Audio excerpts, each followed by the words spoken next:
Ben ritrovati a tutti in questo nuovo video e oggi torniamo a parlare di obiettivi fotografici. Recentemente ti avevo parlato del 135 della Samyang, un obiettivo per ritrattisti. Trovi già contenuti nel mio canale, 2 se ricordo bene, ma ti lascio la playlist qui sopra, ma usciranno nuovi contenuti proprio dedicato a questo obiettivo. Oggi ti parlo di un grandangolare, quindi è una cosa un po' diversa dal solito, ma voglio farlo perché dal momento che ho venduto il Sigma 16 mm che ho utilizzato per diversi anni, perché avevo bisogno di un grandangolare per fotocamere APS-C, dal momento che mi è molto utile proprio per i contenuti che ti porto nel mio canale, non solamente per fare foto, ma più che altro proprio per i video backstage che ti porto, mi serviva un grandangolare più ampio e questo è quello che fa al caso mio e ti spiego ovviamente come mi sono trovato in questi 2 mesi di utilizzo.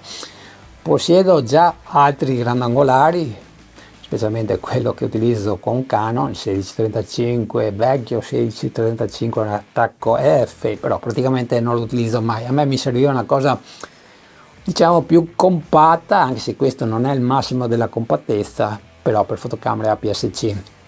Ho sempre utilizzato, a proposito, la Sony A6300 e a Natale avevo preso proprio la ZV-10 che mi accompagna già da diversi mesi e mi aiuta proprio a portare i contenuti che vedi nel mio canale e ci faccio anche delle foto e proprio per questo ho voluto avere un grandangolo più ampio.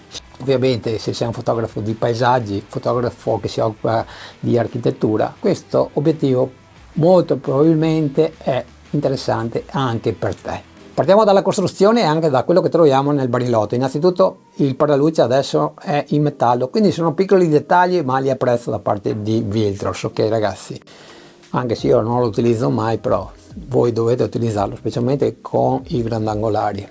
L'ho tolto perché voglio farti vedere la lente anteriore che ha un diametro da 67 mm, quindi se devi acquistare dei filtri questo è il diametro che devi prendere, oppure se hai filtri già in tuo possesso che sono decisamente più grandi risolvi con il classico anello adattatore. La ghiera della messa a fuoco ragazzi in questo filtro ti dico che è migliorata tantissimo rispetto proprio agli altri modelli che avevo provato come il 24 mm che praticamente e il 35 mm come questo caso che è sotto mano non mi ha mai entusiasmato, però qui non ci avevo dato tanto peso perché di solito 35 io utilizzo l'autofocus, quindi problemi zero, però su un grandangolare è diverso perché di solito utilizziamo proprio la messa a fuoco manuale, ok ragazzi, e quindi la ghiera deve funzionare bene e qui ragazzi la Viltrox ha fatto passi da gigante perché adesso praticamente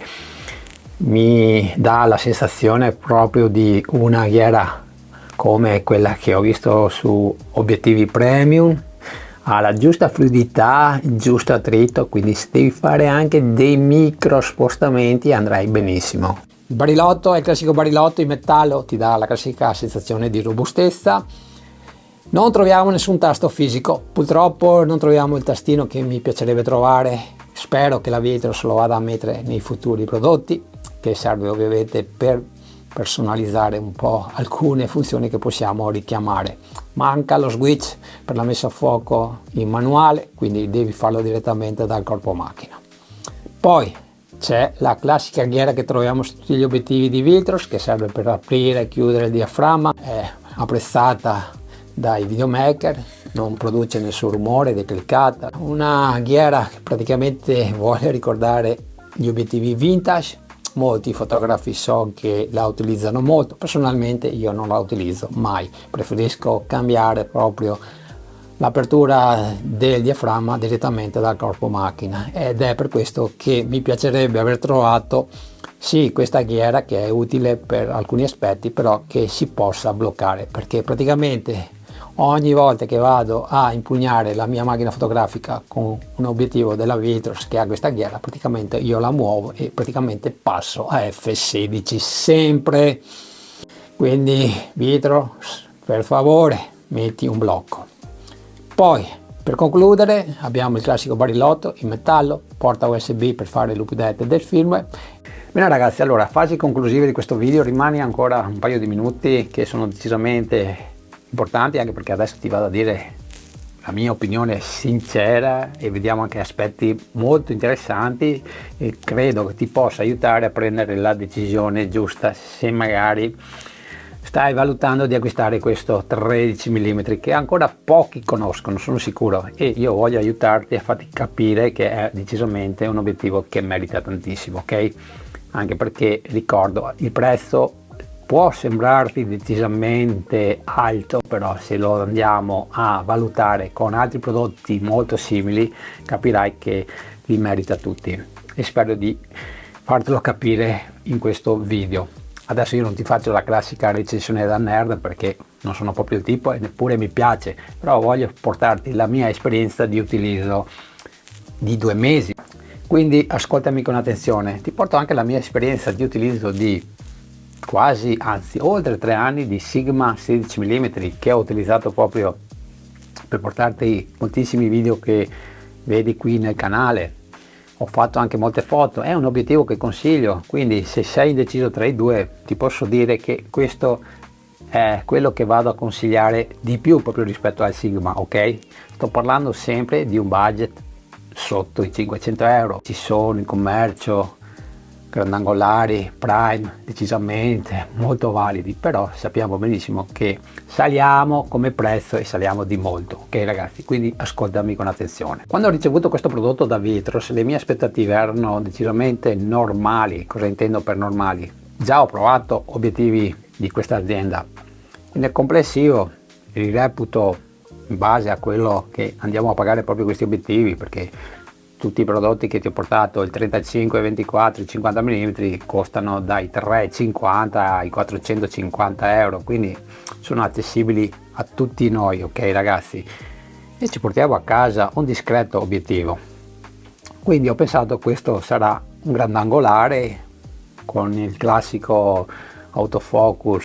Abbiamo dei problemi magari quando la luce comincia a diminuire e insomma la solita qualità di immagine. Se vuoi la classica foto nitida devi ovviamente chiudere a f4, f5.6, specialmente quando parliamo di un grandangolare. Però ragazzi, quando l'ho ricevuto, ripeto, e ho fatto alcune prove, te lo dico subito, già quando l'ho preso in mano ho visto che alcune cose erano cambiate proprio rispetto ai modelli che avevo io, però ho visto subito che la qualità di immagine e anche i video erano decisamente superiori a quello che mi offriva proprio il 24 mm che io utilizzo come grandangolo per la Sony A7C. Come ti dicevo, il Sigma io l'ho provato per tantissimi anni e si è sempre comportato bene. Ti ripeto, lo consiglio anche nel 2023. È un obiettivo che è decisamente economico perché lo puoi pagare anche 370-400 euro su Amazon, poi su altri siti potresti trovare anche delle offerte, lo puoi trovare anche usato perché tantissimi hanno comprato questo obiettivo ed è uno tra quelli che vado a consigliare, specialmente chi si è appena preso magari una ZV-10 e vuole un grandangolo. Io consiglio quello, però se ti serve magari un vero grandangolo, perché qui stiamo parlando di un 13 mm fattore crop 20 mm, 20 mm fanno la differenza rispetto al Sigma 16 mm che è praticamente quasi un 25 mm. Diciamo che a grandi linee ci fai tantissimo anche con un 24-25 mm, però molte volte mi sono accorto che specialmente quando dovevo registrare dei video in certe location era decisamente stretto. Avevo valutato l'acquisto anche di un altro grandangolare, però dal momento che quando devo fare delle foto decisamente ampie ho sempre utilizzato il mio 16-35 della Canon che utilizzo con la EOS R, con la 5D Mark III che possiedo ancora tra l'altro, ok ragazzi? Quindi non avevo neppure preso in considerazione di spendere altri soldi per acquistare un altro grandangolare e poi, come ti dico, è arrivato questo e praticamente mi ha risolto tutti i problemi. Vediamo adesso gli aspetti diciamo più da nerd, no? Che sono decisamente interessanti. Allora, essendo un grandangolare, magari la cosa che per me è decisamente importante, la prima cosa che vado a vedere, credimi, è la distorsione. È una cosa normale su un grandangolare. Se poi facciamo delle foto, ragazzi, non dobbiamo spaventarci. Lightroom ti aiuta. Abbiamo anche il profilo su Lightroom, voglio ricordarlo, quindi problemi zero. Magari sui video potrebbe essere decisamente più fastidioso, però ti posso dire che io ho quasi sempre registrato con la massima apertura, quindi a f1.4, e la distorsione sui video non si vede tantissimo, quindi non mi crea problemi. La nitidezza, ripeto, e questo vale anche per tutti gli altri obiettivi che ti ho portato della Vitros. Se devi fare delle foto a f1.4 è evidente che la foto sarà nitida solo al centro, ok? Però di solito delle foto con un grandangolare, secondo me è buona abitudine farle già a partire da f4, f5 e 6, capite ragazzi? E vi posso garantire, se utilizzate questo grandangolare della Vitros a queste aperture, la foto è praticamente perfetta. Ho appena iniziato a editare il video, visto che ho dimenticato l'argomento bokeh. Sicuramente ho dimenticato proprio questo argomento perché non ho mai dato tanta importanza all'effetto sfocato su un grandangolare, anche se negli ultimi anni ho cambiato idea, proprio perché quando ovviamente lo utilizzo per i video mi piace avere anche qualche clip con lo sfocato. La modella ovviamente con lo sfondo sfocato fa sempre ovviamente il suo bel effetto, specialmente nelle intro, quindi non avendo poi il tempo materiale di cambiare lente, magari mettere un 35-50 che ovviamente ti regala uno sfocato più bello, quindi facciamo tutto con quello che abbiamo già nel corpo macchina. E con un 20 mm decisamente è complicato perché ti devi avvicinare moltissimo alla modella, praticamente la distanza minima di questo obiettivo è di 22 cm, quindi per avere uno sfocato proprio devi avvicinarti proprio con la distanza minima di messa a fuoco. Non è una cosa che mi piace fare perché ho visto che certe modelle magari mi guardano male perché ti avvicini proprio a un palmo dal naso, ok ragazzi? Per quanto riguarda le fotografie non ho mai dato tanta importanza perché di solito con grandangolare io faccio foto di paesaggio, quindi f4, f5.6, f8, quindi però alcuni di voi sicuramente vogliono anche fare delle foto magari a degli oggetti, a dei fiori, e vogliono anche staccare proprio il soggetto dallo sfondo. Potete farlo, quindi approfittate di questi 22 cm che poi ovviamente distanza minima di messa a fuoco e avrai un bokeh abbastanza piacevole. Preferisco quello del Sigma, però Sigma è praticamente un 24 mm, quindi sapete che più la lente comincia a diventare corta più il bokeh è decisamente anche più bello. Che poi abbiamo 9 o 12 lamelle conta tantissimo, specialmente per i cerchi quando avete le lucette dietro. Vediamo l'autofocus, argomento decisamente interessante. So che stiamo parlando di un grandangolare, so che molti fotografi giustamente utilizzano la messa a fuoco manuale perché è la cosa più giusta da fare, però secondo me nel 2023 l'autofocus deve funzionare bene anche su un grandangolo. Perché io lo uso per girare dei video e i video che faccio io praticamente non sono controllati da nessun operatore, quindi voglio essere sempre a fuoco e devo avere la tranquillità che tutte le clip che vado a registrare siano perfette, e quindi l'autofocus deve funzionare bene, ok ragazzi? Ovviamente le buone prestazioni dell'autofocus non dipendono solo dall'obiettivo, il lavoro più grande ovviamente lo fa il corpo macchina, ma dal momento che stiamo parlando di corpi macchina della Sony, quindi anche se avessi una fotocamera diciamo sempre mirrorless della Sony ma anche datata come io ho posseduto fino a qualche giorno fa la A6300, non ho avuto mai problemi, ok? Con la ZV-10 praticamente è perfettissimo, non voglio aggiungere altro, e la differenza l'ho proprio vista proprio con il 24 mm sempre di Vitros, che anche quando la luce comincia a diminuire lui ci arriva lo stesso, e quindi sono tranquillo di essere sempre a fuoco. E quindi ti dico in tutta tranquillità che anche l'autofocus è promosso.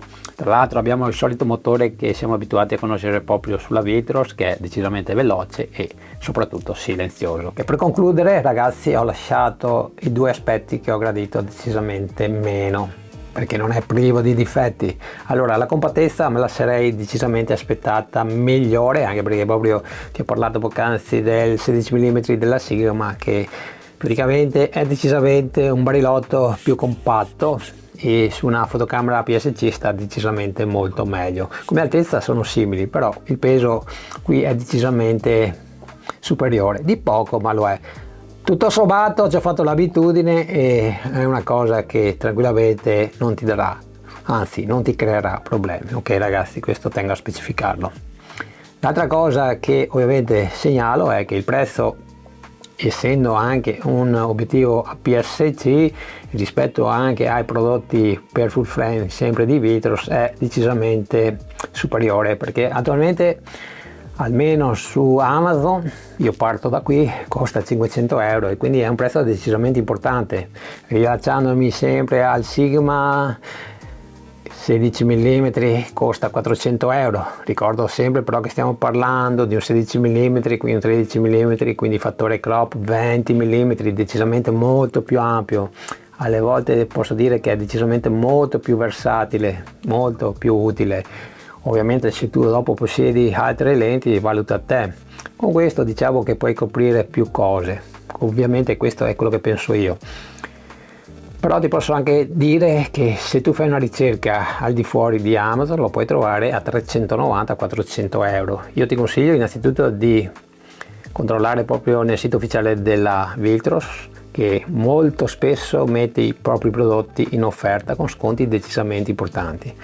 E io ti lascio in descrizione il sito che di solito consiglio, dove trovi prodotti anche di Viltros a prezzi decisamente interessanti. Ok ragazzi, chiudo qua il video, penso di aver detto tutto. Se hai domande ti aspetto qui sotto nei commenti. Io ti ringrazio di avermi fatto compagnia e ti do appuntamento alla prossima settimana con un nuovo video. Ciao e alla prossima.